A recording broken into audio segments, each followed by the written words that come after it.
Hello बच्चों, कैसे हैं आप सब। I hope you all are doing good. थोड़ा सा स्ट्रेस तो होगा डेफिनेटली नीट का, बट डोंट वरी। थोड़ा सा नेचर में आप जाइए, करने कीजिए, एक्सरसाइज कीजिए, अच्छा अच्छा खाना खाइए और आप अच्छा फील करेंगे। और पढ़ते रहिए, पढ़ना ज़्यादा इम्पोर्टेंट है। सो आज का टॉपिक है द लिविंग अर्थ पार्ट 1 में बना चुकी हूँ, आप जाके देख सकते हैं। और आपको कोई डाउट्स हो, do let me know in the comment section, मैं हेल्प करने का ज़रूर ट्राई करूँगी। और ये वीडियो को आप एंड तक देखिएगा, मैं एक बोनस टिप देने वाली हूँ, एंड में वेटेज बता दूंगी टॉपिक्स का, तो आपके लिए आसान हो जाएगा पढ़ना। तो चलिए शुरू करते हैं। फर्स्ट टॉपिक है टेक्सोनॉमी। ओके, तो टेक्सोनॉमी का क्या मतलब होता है, टेक्सोनॉमी वर्ड आता कहाँ से है। मान लीजिए आप एक बायोलॉजिस्ट हैं और मस्त जंगल में गए हैं, घूम रहे हैं आराम से, एंड आप डिस्कवर करते हैं एक एनिमल। ठीक है, छोटा सा एनिमल है, छोटा सा साइज है उसका। एंड आप देखते हैं कि उसके 3 जॉइंटेड लेग्स हैं, 3 पेयर्स ऑफ जॉइंटेड लेग्स हैं। उसका थॉरिक्स है, एब्डोमेन है, हेड है।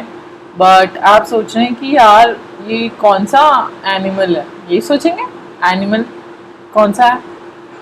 ठीक है, आप फिगर आउट करते हैं, तो आपको लगता है यार थोड़ा थोड़ा सिमिलर कॉकरोच जैसा भी है, थोड़ा उसके विंग्स है तो थोड़ा थोड़ा बटरफ्लाई जैसा भी लग रहा है। तो ये सब किस में आते हैं, सब इंसेक्ट्स हैं, ये सब ऑर्थोपॉड्स हैं, राइट। तो आपको फिर पता चल जाता है कि अच्छा ये ऑर्थोपॉड है, ये नहीं है। और मान लीजिए आप तो बायोलॉजिस्ट हैं और वो कोई न्यू स्पीशीज है, ठीक है, तो आप उसको फिर नाम दे देते हैं अपने ऊपर, आप उसको अपने ऊपर नाम देते हैं कि ये मेरे नाम का ये स्पीशीज है। ठीक है, तो यही हो गया टेक्सोनॉमी, साइंस ऑफ ICN। यानी कि आप गए जंगल में, आपने आइडेंटिफाई किया कि इसके कैरेक्टरिस्टिक्स क्या हैं। कैरेक्टरिस्टिक्स आइडेंटिफाई करने के बाद आपने इसका क्लासिफिकेशन किया कि अच्छा ये शायद कहीं ऑर्थोपोड्स में हो सकता है। फिर उसका नॉमेनक्लेचर किया आपने, अपने नाम के ऊपर उसका नाम रखा, तो ये नॉमेनक्लेचर हो गया, science of ICN। Simple, that's it, यही होता है। ठीक है, अब all organisms can be classified into categories called taxa. सारे के सारे जितने ऑर्गेनिजम्स हैं ना इस अर्थ में, वो सारे के सारे क्लासिफाई हो सकते हैं कैटेगरीज में, जिसको टेक्सा बोलते हैं। ठीक है, अब मॉडर्न जो आज के ज़माने की टेक्सोनॉमी है, जिसका एग्जांपल मैंने आपको दिया, तो आपने तो सिर्फ एक्सटर्नल स्ट्रक्चर्स देखे, राइट, आप उसके अंदर तो नहीं देखे। तो उसके अंदर यानी कि इंटरनली उसका सेल का ऑर्गेनाइजेशन कैसा है, वो प्रोकैरियोटिक है या यूकैरियोटिक है, वो क्या है, वो बैक्टीरिया में आता है, वायरस में आता है, एनिमल में आता है, प्लांट में आता है, कहाँ आता है वो, उसका इंटरनली भी हमें तो एक देखना पड़ेगा ना कि उसका सिस्टम अंदर से कैसे, उसके सेल कैसे हैं। ठीक है, वो चीज़ भी देखनी ज़रूरी है, वो चीज़ भी मॉडर्न टेक्सोनॉमी में ज़रूरी होता है। एक और ये आपको एग्जांपल देती हूँ, जैसे जो बर्ड्स होती हैं उनमें बहुत सारे टाइप्स होते हैं। एक बर्ड होती है मकाओ, ठीक है, it's very beautiful bird, red and blue की कॉम्बिनेशन की बर्ड होती है, उसका साउंड बहुत तेज़ होता है। तो वो मिलिट्री बर्ड भी उसको बोलते हैं, क्योंकि वो मिलिट्री वाले लोगों को काम आती थी। रात में जब भी कोई अटैक करता था तो वो हेल्प करती थी लाउड नॉइजेस करके कि कोई आया है। ठीक है, तो ऐसे ही बहुत सारे ऑर्गेनिजम्स हैं जो ऐसे ऐसे काम करते हैं, डिफरेंट टाइप के, तो हमें इनको अलग क्लासिफाई करना पड़ेगा, तभी तो हमें समझ में आएगा ना कि इनका यूज़ क्या है। तो धीरे धीरे, जब पहले के ज़माने में जब पता नहीं था कि ये ऑर्गेनिजम्स क्या हैं, किस लिए हैं, तो धीरे धीरे इनका क्लासिफिकेशन ऐसे ऐसे होता गया। जब उनका यूज़ आता था, या जब हम भी ज़्यादा थोड़े आउटवर्ड्स थे, हम भी ज़्यादा वाइल्ड में रहते थे, तो उस टाइम पे इतनी पढ़ाई तो नहीं थी ना, तो उस टाइम से फिर ये धीरे धीरे स्टार्ट हुआ भाई आइडेंटिफिकेशन, क्लासिफिकेशन। तो कार्लस लिनियस ने ये स्टार्ट किया था, इसलिए कुछ स्पीशीज उसके नाम पे भी उसका नाम पीछे आता है। जैसे जीनस का नाम लिखते हैं, फिर स्पीशीज का नाम लिखते हैं, फिर उसके बाद उसका जो नाम देता है उसका नाम रखते हैं। जैसे आपने भी किसी ऑर्गेनिज्म, आप बायोलॉजिस्ट बनोगे तो किसी ऑर्गेनिज्म का नाम करोगे तो पीछे your name will also get add, आपका नाम भी पीछे आएगा उसके नाम में। ठीक है, तो ये पूरी साइंस जितनी भी ऑर्गेनिजम्स के नाम के ऊपर, इवन हमारी सबकी जितने ऑर्गेनिजम्स है ना, उनके नाम जब हम करते हैं तो जो भी साइंस बिहाइंड उसकी यूज़ होती है आइडेंटिफाई करने की, क्लासिफाई करने की, फिर नाम करने की, इसको पूरी को हम टेक्सोनॉमी बोलते हैं। ठीक है, अब नेक्स्ट पढ़ते हैं टेक्सोनॉमिक कैटेगरीज। ठीक है, टेक्सोनॉमिक कैटेगरीज क्या होता है? हमने शार्क टैंक में भी देखा कि यार ये कैटेगरी आ रही है तो बड़ी इंटरेस्टिंग है, इसमें तो लगाना ही चाहिए, है ना। तो कैटेगरी का मतलब क्या? शू, मेकअप, ये कुछ कैटेगरीज है, क्लोथ्स, ये सब कैटेगरीज हैं। ठीक है, इवन जब हम मिंत्रा या अजियो पे देखते हैं ना कि ये इतनी सारी कैटेगरीज एक साथ आ जाती हैं, वो कैटेगरीज होती हैं। फिर उसके अंदर जाओ तो और ऑप्शंस मिलते हैं। ठीक है, तो एक स्टेप बाय स्टेप एक रैंक और कैटेगरी रिप्रेजेंट होती है। सपोज आपको एक शूज़ लेना है, ठीक है, आपको शूज़ लेना है, उससे पहले तो आपने ये सोचा होगा ना कि मुझे फुटवेयर की नीड है, देन आप शू पे आए होगे कंक्लूड करके कि चलो शू हर जगह काम आ जाता है। तो फिर आप सोचोगे मुझे किस पर्पस के लिए चाहिए, क्या मुझे ऑफिस के लिए चाहिए, क्या मुझे स्कूल जाने के लिए चाहिए, किसके लिए चाहिए, मतलब या मुझे घूमने के लिए चाहिए, किसके लिए चाहिए। ठीक है, तो कैजुअल शूज़ हो गए या लेदर शूज़ हो गए, या ऐसे करके आप फिर सोचोगे और उसकी रैंक नीचे नीचे, कैटेगरी नीचे नीचे आती जाएगी। तो एक अरेंजमेंट है, टेक्सोनॉमिक अरेंजमेंट है कि ये है, हर चीज़ का एक अरेंजमेंट है ना, कि फुटवेयर है, फिर शू है, फिर ये है। ऐसा तो नहीं होता ना तुम उल्टा चलते हो, नहीं, एक कैटेगरी में ही चलोगे। अब क्या, अब शू की कैटेगरी में और भी आते हैं, स्निकर्स आते हैं, कैजुअल शूज़ आते हैं, लेदर शूज़ आते हैं। कैजुअल शू में फिर तुम और उसके टाइप्स, कलर्स, ये सब देखोगे। तो हर चीज़ का अब रैंक होती है और एक कैटेगरी होती है कि बीच में तुम ब्रेक नहीं कर सकते, राइट। जैसे तुम्हारे दादाजी हैं, फिर तुम्हारे पापा हैं, फिर तुम हो, तो ये भी एक हिरार्की भी है, एक हिरार्की भी मेंटेन करते हैं। तो ऐसा तो नहीं है मैं तुम्हें पहले रख दूँ और फिर दादी जी को लास्ट रख दूँ, ऐसा नहीं कर सकते ना। वैसे ही ठीक है, एक अरेंजमेंट है प्रॉपर, एक पूरी प्रॉपर कैटेगरी और फिर हिरार्की भी है इनकी। चाहे हिरार्की बोल लो, चाहे अरेंजमेंट बोल लो, चाहे कैटेगरी बोल लो, सब एक ही है। ठीक है, अब एग्जाम्पल हम पढ़ते हैं स्पीशीज में, पेंथेरा, लियो। और इवन जो साइन होते हैं, सन साइन या उसमें बोलते हैं ना लियो साइन है या पाइसेस है, ये सब कहाँ से आते हैं? तब एनिमल से ही आते हैं। Where does the word come from? Leo और पाइसीज, ये सब वर्ड आता है ये यहाँ से, स्पीशीज, ये जो नामकरण किया है ना बायोलॉजिस्ट लोगों ने, वहाँ से आता है। ठीक है, तो पेंथेरा हो गया, लियो हो गया, पेंथेरा टाइग्रिस हो गया।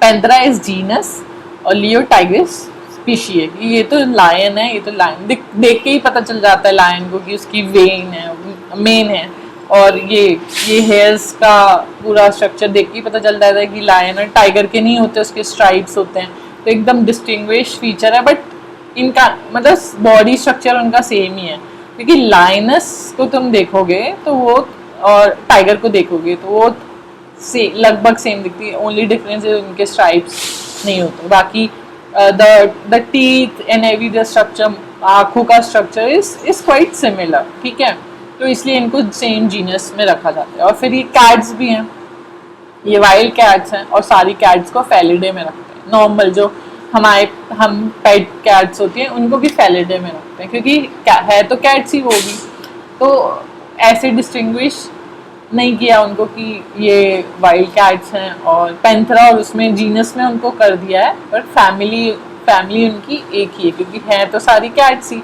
चाहे वाइल्ड हो चाहे पेट हो। ठीक है, अब इनका ऑर्डर यानी कि क्या इनका खाने पीने का तरीका कैसे है, ये टेक्सोनॉमी हैबिट्स पे भी डिपेंड करती है। हैबिट्स कैसी हैं, रहना सहना कैसा है, इंटरनल और एक्सटर्नल। जैसे मैंने बताया, इंटरनल तो भी देखते हैं कि खाना क्या खा रहे हैं, उस पे ऑर्डर का डिस्टिंग्विश या क्लासिफिकेशन हो गया कि खाना क्या खा रहे हैं। ये कार्निवोर हो गया, तो कैट्स भी कार्निवोर्स होती हैं, डॉग्स भी कार्निवोर्स होते हैं। उनको कार्निवोर्स में जनरली कार्निवोर्स ही होते हैं, तो इसलिए उनको कार्निवोर में रख दिया। अब क्लास मैमल्स, यानी कि ये लोग, इनका फर्टिलाइजेशन कैसा है, एक्सटर्नल फर्टिलाइजेशन होता है। तो ये तो एक्सटर्नल चीज़ नहीं है ना, ये तो इंटरनल चीज़ है। और धीरे धीरे जैसे तुम किंगडम की तरफ आते जाओगे ना, इनकी सिमिलैरिटीज़ जैसे जीनस और स्पीशीज में तो बहुत ज़्यादा सिमिलर रहते हैं, पर फैमिली में धीरे धीरे कम होती जाएंगी उनकी सिमिलैरिटीज़, बट रहेंगी कुछ कुछ, या तो इंटरनल सिमिलैरिटीज़ ज़्यादा रहती हैं एज कम्पेयर टू एक्सटर्नल। ठीक है। फाइलम, कॉर्डेट्स, कॉर्डेट्स का मतलब होता है, या कॉर्डेटा जो भी बोल लो, इनके पास एक नोटोकॉर्ड होती है, उसलिए इसको कॉर्डेटा फाइलम में रखते हैं। सबके पास होती है, जैसे नॉट सबके पास, but reptiles, birds, mainly mammals, fish, इन सब के पास तो होती है। ठीक है। ये हम इन डेप्थ एनिमल किंगडम में पढ़ेंगे अच्छे से, और फिर बाद में सबको तो एनिमल में रखते हैं। Animal is very different then plants, ये तो अलग ही हो गया। जैसे also virus bacteria is very different from plants and animals. तो एकदम किंगडम का तो डिस्टिंग्विश आप देख के ही मतलब पहचान जाओगे कि ये अलग है, राइट।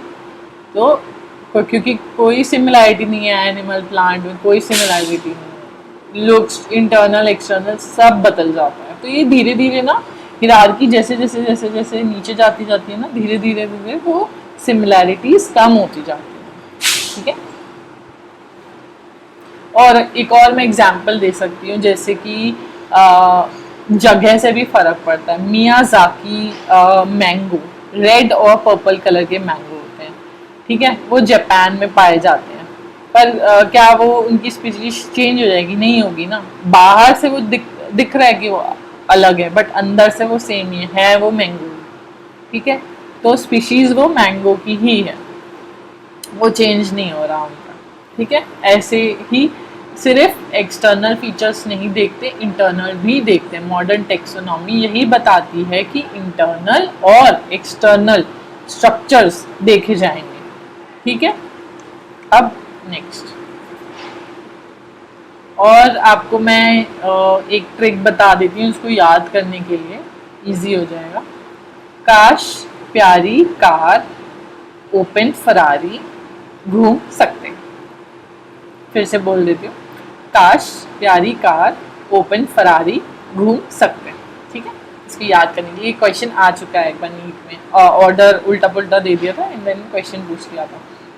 एक और एग्जाम्पल मैं प्लान का दे रही हूँ। ये दोनों एग्जाम्पल्स एनसीईआरटी से हैं, एनसीईआरटी में दिए हुए हैं, आप देख सकते हैं। एनसीईआरटी में भी दोनों का एग्जाम्पल्स दिया है, तो ये डायरेक्टली पूछ सकते हैं या शायद नहीं भी पूछें, क्योंकि 2020 में एंड 2023 में आई थिंक, नहीं 2 साल ना क्वेश्चन आया ही नहीं था इस चैप्टर से, और जितनी बार भी क्वेश्चन आया है टेक्सोनॉमिक कैटेगरी से आया है। लेकिन 2024 में इस साल के पेपर में बायोडाइवर्सिटी वाले टॉपिक से आया था क्वेश्चन, तो शायद अभी लास्ट 2023 में, हाँ 2023 में नहीं आया था पेपर क्वेश्चन एक भी। 2024 में एक क्वेश्चन आया, तो अब चांसेस हैं एक भी आ सकता है, 2 भी आ सकता है। ठीक है। तो देख लेना।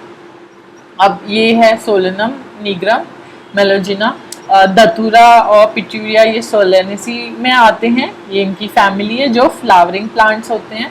मैंने बनाया भी, वो धतूरा ऐसे ही दिखता है, ऐसे लंबा सा रहता है फ्लावर उसका। और पॉलीमिनियल्स में इसको रखते हैं, और ये डाइकॉट्स होते हैं। मोनो क्लास तो मोनोकॉट डाइकॉट में रखते हैं। ठीक है। और वस्कुलर सिस्टम होता है, इसकी टेक्यूफाइटा में इनका फाइलम होता है। इसको इन डेप्थ में हम पढ़ेंगे प्लांट किंगडम में, और प्लांटे किंगडम होता है। ओके, दिस यहाँ तक आपको क्लियर है? कुछ डाउट हो तो आप कमेंट सेक्शन में मुझसे पूछ सकते हैं। एंड इस बार आई थिंक चांसेस इस टॉपिक से ज़्यादा है, क्योंकि लास्ट 2 साल से नहीं आया है। 2025 में आ सकता है इस टॉपिक से क्वेश्चन, तो इस टॉपिक को अच्छे से कीजिएगा।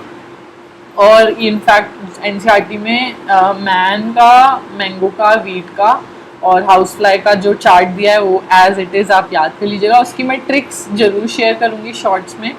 And yeah, that's it. If you have any doubts, feel free to reach out to me and do give me a feedback if you liked it, and like, share, subscribe. Bye. Thank you.